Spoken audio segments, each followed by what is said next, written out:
Hi, good evening. How are you feeling tonight? I'm so feeling great because I'm standing in front of those many people cheering me up, and especially my family is there.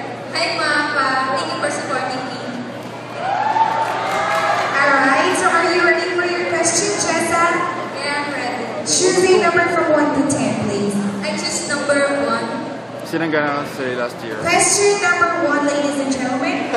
If you could relive one moment in your life, which one would you pick? Let me repeat. If you could relive one moment in your life, which one would you pick?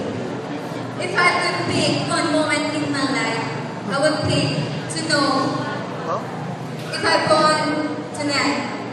Because I know tonight is the day that I have my greatest achievement in my life.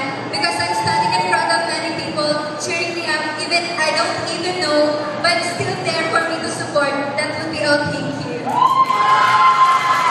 Thank you so much. Bawi. Number 7. Pero bad answer. Next one is